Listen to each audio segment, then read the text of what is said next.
갈릴리 귀한 찬양대 찬양 감사합니다.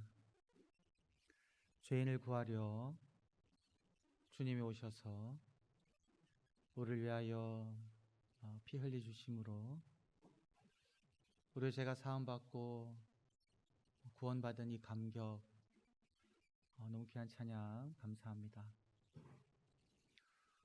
오늘 이 갈릴리 찬양대가 찬양한 것처럼 여러분, 우리들은 그렇게 고백합니다.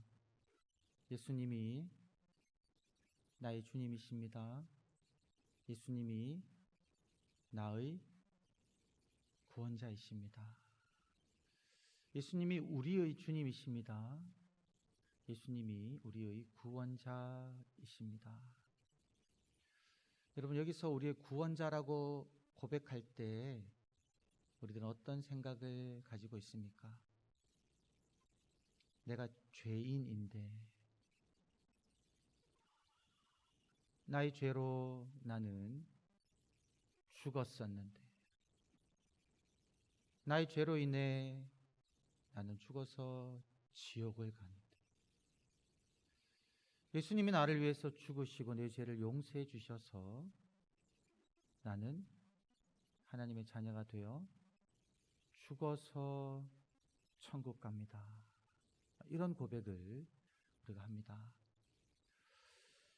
죄로 죽은 내가 지옥에 가지 않고 죽어서 천국 간다. 이렇게 우리가 고백할 때, 이렇게 예수님 우리의 구원자라고 고백할 때 우리 마음속에 드는 질문은, 그럼 이 땅에서의 삶은 어떻습니까? 어떤 분은 그렇게 대답할 수 있습니다. 이 땅에서의 삶은 아무 필요 없습니다. 다 소용없습니다. 결국 다 없어질 건데요. 저는 죽어서 천국 가는 거 바라보고 없어질 이 세상에 소망을 두며 살아가지 않겠습니다. 라고 이야기할 수 있을 것 같아요. 그런데 여러분, 이렇게 구원을 우리가 이해할 때는 균형 잡힌 구원관이라고 보기가 어렵습니다. 하나님 우리에게 주고자 하시는 구원의 풍성한 그 맛을 알지 못하고 우리가 예수님이 나의 구원자이십니다 라고 고백한다라는 거죠. 그 찬양 있죠. 죄 많은 이 세상은 내 집안이네, 내 모든 보화는 저 천국에 있네, 저 천국에서 주님 나를 부르니 나는 이 세상에 정들 수 없도다, 오 주님 같은 친구 없도다. 후렴은 너무 좋습니다. 여러분, 이 앞부분을 부를 때 나는 이 세상에 정들 수 없도다, 믿음의 귀한 고백이에요. 죄 많은 이 세상은 우리의 본향이 아니다, 우리는 나그네다, 그런 귀한 고백이지요.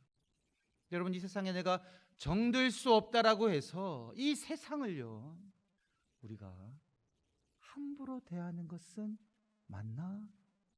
그것이 찬송가가 의미하는 것인가? 생각해 봐야 된다라는 거죠.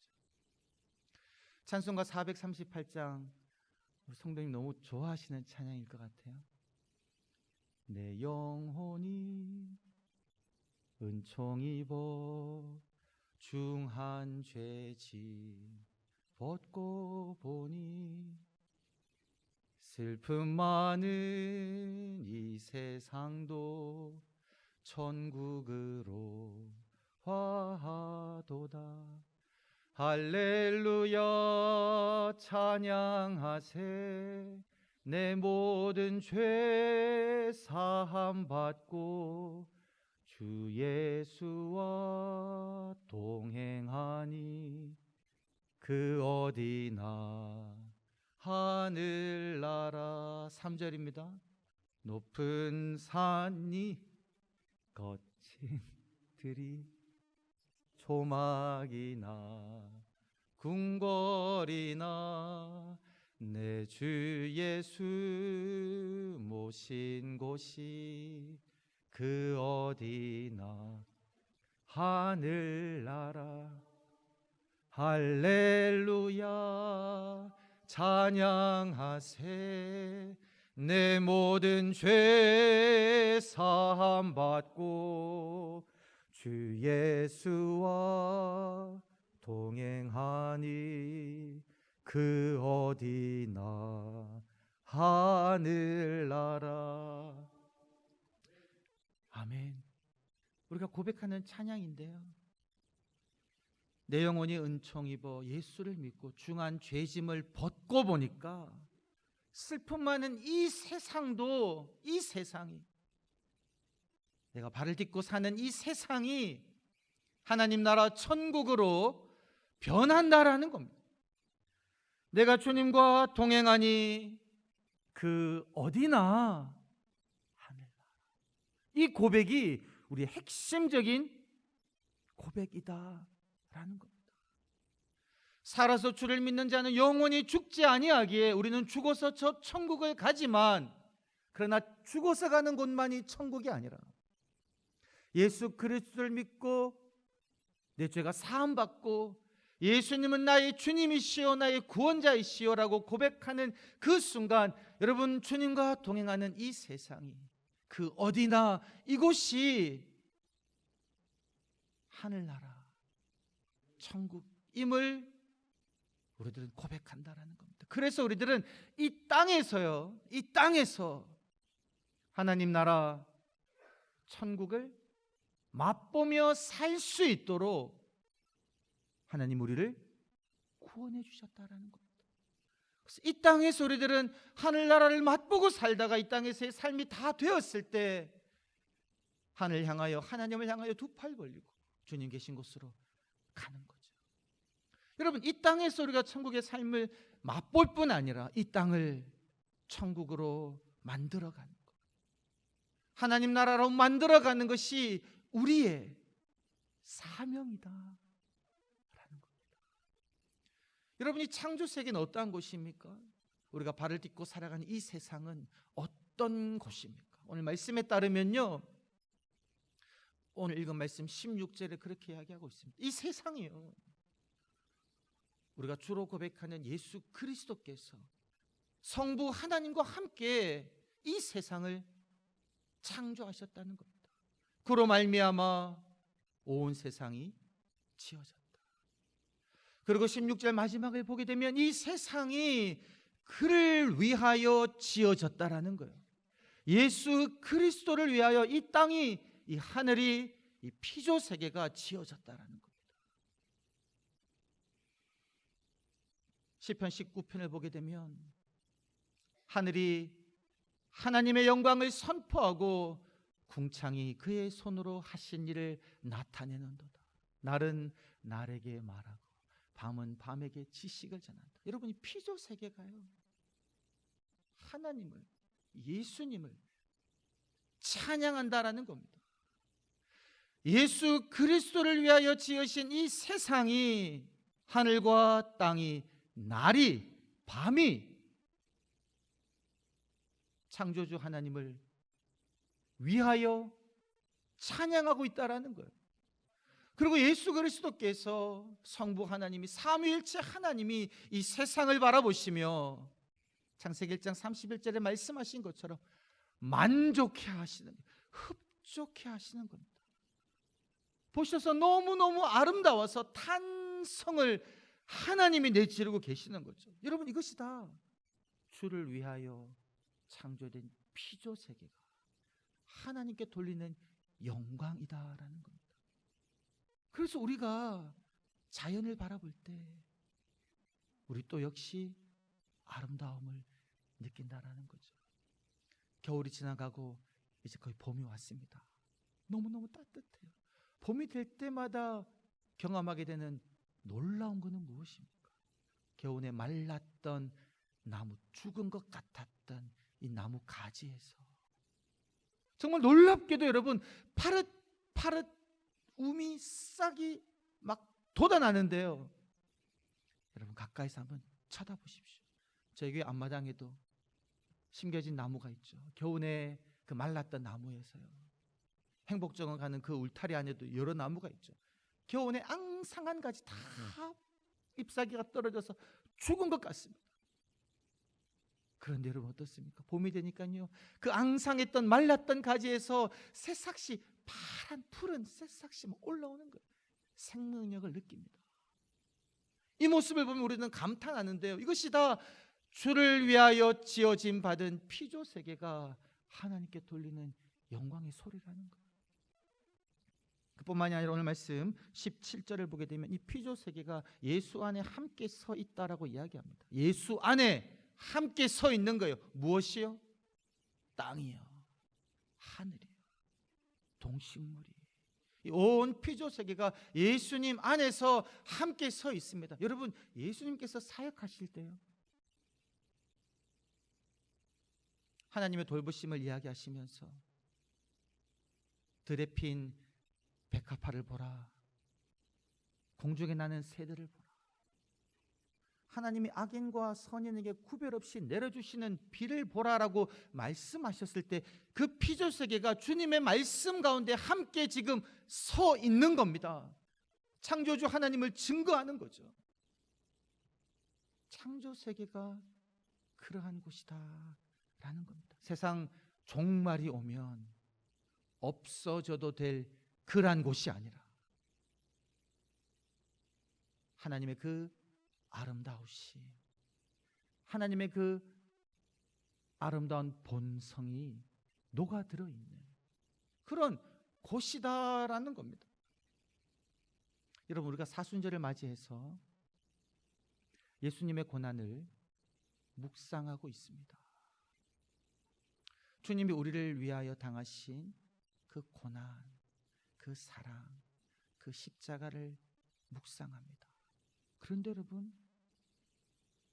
우리가 사랑하는 예수님께서 지으셨고, 예수님을 위하여 지으셨고, 예수님과 함께 서 있는 이 피조 세계를 우리가 주님의 순환과 우리를 위한 죽음을 묵상하면서 이 피조 세계를요, 그냥 함부로 다루면 과연 이것이 예수님을 바르게 묵상하는 것이 맞을까 생각해 볼 필요가 있다라는 거죠. 우리가 주님을 사랑하는 마음으로 주님의 고난을 묵상하면서 주님이 사랑하는 그 피조 세계를, 당신을 위하여 지으신 그 피조 세계를 우리가 함부로 대한다면 이것이 과연 우리를 위하여 순환받고 죽으신 예수님을 바르게 묵상하는 방법일까, 삶일까 고민해 봐야 된다라는 거죠. 한 가지 상상을 해봅니다. 여러분, 바다에 거대한 구명정이 있습니다. 저희 교회 성도님들이 다 들어간다고 생각하고 그 외에도 믿지 않는 많은 이들이 함께 들어간다고, 한 1000명 정도 생각해 볼까요? 1000명이 함께 탈 수 있는 구명정이 바다에 떠 있다라고 상상해 봅시다. 그런데 여러분, 그 구명정 안에서 음식은 한정되어 있습니다. 물도 한정되어 있죠. 그런데 여러분, 힘 있는 사람들이, 권력을 지닌 사람들이 그 배에 있는 한정적인 물과 음식을 독점했습니다. 그리고 그 배의 구획을 나누어 버립니다. 그리고 그들만 그 배에서 가용한 음식과 물을 먹습니다. 요리를 해야 되니까 불을 피워야 되는데 바다 위에서 어떻게 불을 피웁니까? 그래서 여러분, 그 구명정, 두꺼운 구멍쟁이라고 생각, 거기를 좀 잘라내가지고요 불을 피운다라고 상상해 봅시다. 근데 불을 피우기 위해 사용된 그 배의 어떤 부분들을요, 그 힘 있는 사람들이 있는 곳에서 사용하지 아니하고 힘이 없는 사람들, 먹을 것이 없는 사람들이 모여있는 그곳에서 그곳 배의 부분을 떼어와가지고 불을 피우고 음식을 먹는다라고 상상해 봅시다. 그들은 계속 먹을 수 있겠죠. 그런 어느 순간 계속 떼어난 그 배의 두께가 얇아져 가지고 물이 스며들기 시작했습니다. 근데 물은 이 있는 사람들에는 스며들지 않으니까 별 관심을 가지지 않아요. 물이 지금 배 안으로 들어오고 점점 배는 가라앉고 있는데 먹을 것이 있고 물이 있는 사람들은 별 신경을 쓰지 않습니다. 그런데 더 문제는 이 있는 사람들, 가진 것, 힘이 있는 사람들, 그곳에 기독교인들이 더 많이 있다고 생각해 봅시다. 부활절을 맞이합니다. 배 안에서 사순절이 다가왔어요. 주님의 고난을 묵상합니다. 기도합니다. 하나님, 우리에게 먹을 것 주셔서 감사합니다. 이 위험한 배 위에서도 우리에게 먹을 것 주심을 감사합니다. 기도드리며 우리를 위하여 십자가를 진 주님의 사랑을 묵상하며 기도합니다. 여러분, 상상의 모습이지만 여러분, 이것이 말이 됩니까? 이것이 정말 하나님이 기뻐하시는 모습일까라는 겁니다. 지난번에 제 인도네시아에서 선교하시는 우리 박흥신 선교사님께서 오셨죠. 예배를 마치고 식사하는데 말씀을 나누는 중에 제가 궁금한 점을 여쭤보았습니다. 이 사실이냐고. 제가 듣기로 인도네시아의 수도 자카르타가 점점 물에 잠겨간다고 하는데, 그래서 곧 이주해야 된다고 하는데 이게 사실입니까? 여쭤봤어요. 여러분, 사실이라는 거예요. 그 자카르타 수많은 사람이 살고 그곳에도 많은 교회들이 있는데 이 자카르타요, 이제 물이 귀하니까 지하수를 막 무분별하게 파가지고 정말 이게 점점 가라앉고 있다라는 거예요. 그래서 이미 관공서들은 인도네시아의 여러 곳으로 지금 이전 준비하고 이전하고 있다라는 거예요. 여러분, 이것이 지금 인도네시아의 현실이에요. 그곳에 교회들이 있습니다. 그런 상황 속에서 교회들이 이 환경 문제, 이 지구 생태계 문제를 우리 기독교인들이 신경 쓰지 말아야 할 것이다라고 생각하며 그냥 그곳에 모여 앉아 절기를 지키며 예배만 드리는 것이 과연 주님께서 원하시는 모습일까? 우리가 한번 곰곰하게 생각해 보아야 한다라는 겁니다. 그런데 여러분, 이러한 생각들, 우리가 하나님만 바로 섬기면 되지, 이 생태계는 왜 이렇게 관심을 기울여야 되냐라는 이 생각이 도대체 어디에서 출발했을까? 여러분, 이분법적 사고, 이원론적 사고에 대해서 들어보셨을 겁니다. 이원론적 사고, 철학적 사주에 그런 것이 있어요. 이 몸, 이 육체는 부정하고 악하다라는 겁니다. 영이 깨끗하다라는 거예요. 악한 육체는 없어져야 될 것. 이 영혼이 구원받는다라는 이런 이원론적 생각이 초대교회 사회에 그 당시 세계에 퍼져 있었습니다. 그래서 나온 이단이요, 영지주의라는 이단이에요. 그 영지주의라는 이단에 따르면, 아니, 이 육체가 부정하고 더러운데 어떻게 하나님의 아들이 이 땅에 육신의 몸을 입고 오실 수 있는가? 부정합니다. 믿지 않습니다. 십자가에 못 박혀 죽이신 예수 그리스도의 그 사건도 물질 세계의 착각이다라는 거예요. 단순한 상징일 뿐이다, 실제로 일어난 것이 아니다라고 주장한 것이 영지주의입니다. 여러분, 예수님은 어떻게 오셨습니까? 실제로 마리아의 뱃속에서 9개월 동안, 그리고 아기의 모습으로 태어나셨고요, 예수님께서는 이 땅에 발을 딛고 공기를 마시며 살아가신 육신의 몸을 입고 오신 주님이시다라는 거죠. 실제로 십자가 위에서 죽으셨죠. 이걸 다 부정하는 겁니다. 여러분, 이런 이원론적 사고가 교인들의 머릿속에 침투될 때 어떤 것이냐면 내 영혼의 구원만 생각하는 거예요. 영적인 세계만 중요하다고 여기는 겁니다. 그리고 사회적 정의니 창조 세계의 회복이니 이런 것들은 기독교가 신경 쓰지 말아야 할 것이다 라고 생각한다라는 겁니다. 그러나 여러분, 예수님의 구원 사역은요, 우리의 영혼만을 구하기 위해서 오신 것이 아니다라는 겁니다. 예수님의 구원 사역은 온 피조 세계를 구원하시기 위하여 오셨다라고 우리들은 고백하게 된다라는 겁니다. 여러분, 오늘 읽은 말씀 한번 보시겠습니다. 골로새서 1장 13절 말씀을 한번 보십시오. 골로새서 1장 13절 말씀을 보시면 우리에게 너무나도 익숙한 말씀이 나옵니다. 그가 우리를 흑암의 권세, 사탄의 권세잖아요. 죽음의 권세잖아요. 흑암의 권세에서 우리를 건져내사 그의 사랑의 아들의 나라로 옮기셨다. 천국을 생각할 수 있겠죠. 14절 보게 되면 우리가 그 아들 안에서, 예수 그리스도 안에서 구속 곧 속량을 받았다. 여러분, 이 말씀 어떻게 이해하십니까? 너무나 우리에게 익숙한 말씀이에요. 내 죄를 용서해 주신 예수 그리스도. 핵심 고백이죠. 중요하죠. 감사합니다. 하나님과 깨어진 관계가, 죄로 인해 깨어진 관계가 예수 그리스도로 인하여, 주님의 십자가의 죽으심으로 인하여 우리 죄가 용서함 받고 속량 받았다는 거죠. 하나님의 자녀가 되었습니다. 여러분, 여기까지는 우리가 너무너무 익숙합니다. 그죠? 여러분, 말씀 한번 쭉 보십시다.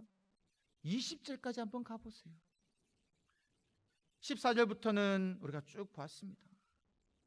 만물이 예수님에게서 창조되었고 예수님을 위하여 창조되었고 예수님 안에서 함께 서 있는데, 20절을 보시면 여러분 그렇게 이야기하고 있습니다. 그의 십자가의 피로 화평을 이루사. 다 같이 한번 읽어볼까요? 그 다음 단어가 뭡니까? 만물, 곧 땅에 있는 것들이나 하늘에 있는 것들이 그로 말미암아 자기와 화목하게 되기를 기뻐하심이라. 여러분, 그의 십자가의 피로 화평을 이루는데 인간만 화평을 이루는 것이 아니라 만물이라는 거, 온 피조세계라는 겁니다. 이 피조세계가 예수 그리스도의 십자가 사건, 예수 그리스도로 말미암아 하나님과 화목하게 되기를 원하신다는 거예요. 깨어진 우리는 하나님과 화목해 하시고 온 피조세계도 저주받은 이 땅이 회복해 하시기를 하나님은 원하신다라는 겁니다. 여러분과 지난주에 읽었던 로마서 8장 19절에서 22절 말씀 가운데서도 그렇게 이야기하고 있지 않았습니까? 피조물이 고대하는 것은 썩어질 것의 종노릇하는 데서 벗어나 하나님의 자녀들처럼, 우리들처럼, 하나님의 자녀들처럼 하나님의 영광의 자유를 기다린다라고 하나님의 말씀은 이야기하고 있습니다. 온 이 창조 세계가, 피조 세계가 예수 그리스도로 말미암은 회복을 기다리고 있다라는 거예요. 그래서 여러분, 우리가 고백해야 될 고백은 무엇이냐? 예수님이 나의 주님이시오 나의 구원자이십니다라는 이 고백 안에 우리가 가지고 있어야 하는 분명한 신앙 고백은 무엇이냐면요, 예수님은 창조 세계의 구원자이십니다 라는 고백입니다. 다 같이 한번 가슴에 손을 얹고 이 고백을 함께 외치시겠습니다. 예수님이 창조 세계의 구원자이십니다. 시작.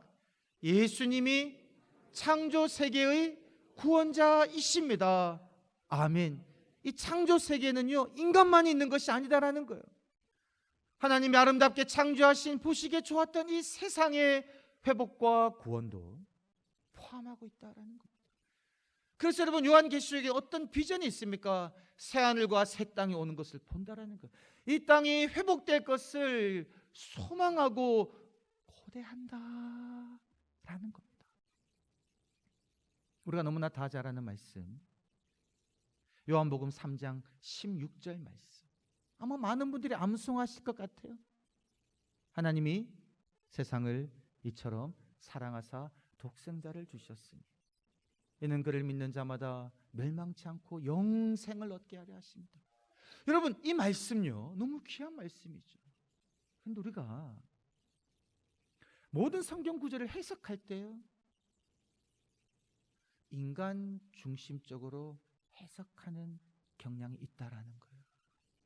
여러분, 죄의 본질은 자기 중심성입니다. 내가 내 삶의 주인이라고 여기는 거죠. 하나님이 내 삶의 주인이신데 그 자리를 내가 차지하고 들어가 내 중심적으로 사고하고 행동하는 것이 죄의 본질입니다. 자기 중심성.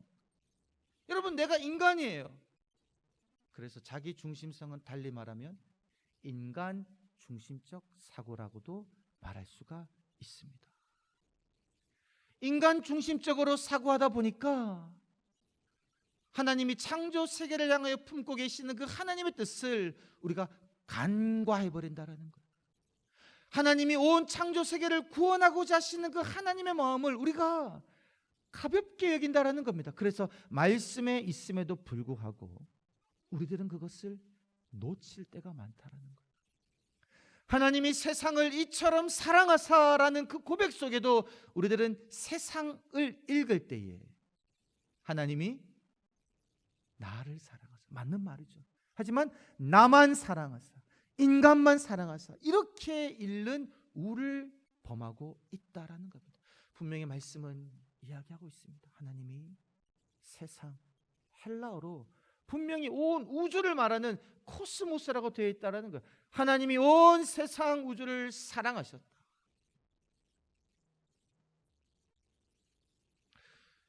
여러분, 우리가 읽고 있는 우리 지구를 부탁해, 나의 지구를 부탁해라는 그 책 속에 참 재미난 성경 본문을 소개하고 있었습니다. 창세기 6장 9절 말씀. 어떤 본문입니까? 노아 홍수 본문이죠. 인간의 죄로 말미암아 인간뿐만이 아니라 온 피조 세계가 심판받는 그 엄청난 일이 이 땅에 일어났죠. 그러나 그 상황 속에서 하나님은 구원의 계획을 세우시고 구원의 사역을 하십니다. 노아를 부르셨죠. 노아의 가족들 8명, 노아 그의 아내, 아들 3명, 3명 아들의 며느리 8명과 함께 노아의 방주에 무엇을 드리라고 말씀하셨습니까? 땅에 있어 숨을 쉬는 동물들, 새들, 암수 정결한 것들은 7쌍씩, 그러니까 14마리, 부정한 것은 2마리씩 4마리 드리라는 거예요. 그리고 무엇이라고 말씀하시냐면 여러분, 그렇게 이야기하고 있습니다. 그렇게 드려서 너와 함께 생명을 보존하게 하라. 여러분, 노아에게요, 너와 함께 이 생명들을 보존할 임무를 주신 거예요. 그리고 더 심한 말씀을 하세요. 너와 이들의 먹을 것을 준비하라. 제가 상상을 해봤습니다. 이 수많은 동물들, 새들 노아가 다 드리고요, 그 방주에 있는 기간 동안 이들 먹을 것을 노아와 그의 가족들이 준비해서 먹여야 됐어요. 여러분, 하나님이 시키신 일이에요. 노아 이들의 먹을 것을 준비해서 여러분 돌보지 않았겠습니까? 이것이 노아의 임무였다라는 거. 그리고 이 홍수가 끝나고 난 다음에 하나님께서는 언약을 맺으십니다. 노아와 그의 후손과만 언약을 맺으시는 것이 아니라 창세기 9장 9절에서 10절 말씀 보게 되면 분명하게 노아와 너의 후손과 이 생물들과 내가 그들을 보존할 언약을 세우겠다라고 말씀하셨다라는 거예요. 여러분, 하나님의 관심이 어디에 있는지 너무나도 분명하게 보이지 않습니까? 온 피조 세계를 향한 하나님의 그 사랑의 마음, 이 온 피조 세계를 구원하고자 하시는, 회복하고자 하시는 하나님의 그 뜻이 하나님 말씀에 기록되어 있다라는 겁니다. 예수님은 우리의 구원자라고 고백하시는 사랑하는 성도 여러분, 우리의 주 되신 예수 그리스도께서 온 창조 세계의 구원자이심을 믿으시며 주님이 이 세계를 회복하고자 하시는 그 사역에 동참하시는 한 분 한 분 되시기를 주의 이름으로 간절히 축원합니다. 하나님, 우리가 살기에 너무나 멋진 곳을 창조하여 주심을 감사합니다. 우리를 위하여 이 땅에 오셔서 우리의 주가 되어 주시고 우리를 구원하여 주심을 감사합니다. 온 피조 세계를 향하신 주님의 그 뜻을 우리가 깨달아 알아 주님과 함께 이 땅을 돌보며 회복하는 그 사역에 동참하는 삶 살아가게 하여 주옵소서. 감사드렸고 구주 예수님의 이름으로 기도드리옵나이다.